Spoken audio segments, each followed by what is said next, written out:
Le nouveau Call of Duty, c'est Advanced Warfare. C'est vrai que c'est plus facile, enfin comment dire, c'est beaucoup plus facile à prendre en main quand on a 5 minutes à tuer, ou enfin, je dis 5 minutes à tuer, on a moins besoin de se plonger. Voilà, on a moins besoin de se plonger ou de se remettre dans une histoire, parce que bon, il y a une histoire qui est certes, on vaut ce qu'elle vaut toujours, avec un méchant directeur d'une société de mercenaires internationaux qui veut prendre le pouvoir, etc. Et puis on se retrouve dans la peau d'un troufion qui pas de bol, va se trouver amputé avec un bras bionique. Et le vrai héros de l'histoire, en fait, c'est pas le troufion qu'on incarne, c'est l'espèce de... Il y a des jolies filles aussi. Ouais, alors ça, c'est une chèvre. Voilà, vous voyez. Il faut se méfier. Ah non, on peut croire que c'est une jolie fille, mais au moment d'embrasser, il faut réouvrir les yeux. Nous intéresse moyennement. Voilà, au mince. Voilà, on risque de se faire pincer très fort. Non, donc en fait, le vrai héros, c'est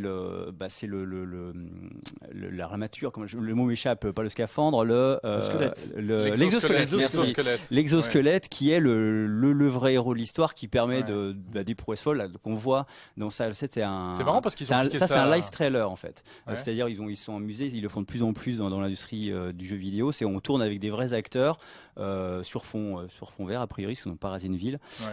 Et comme ça permet aux gens de se mettre encore plus dans l'action. Et donc cet exosquelette permet de faire des bonds incroyables, permet de disparaître. Ça fait penser à Halo un peu.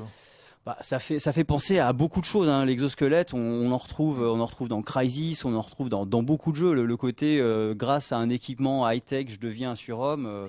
C'est un petit peu la base du jeu vidéo depuis des décennies, enfin depuis des années.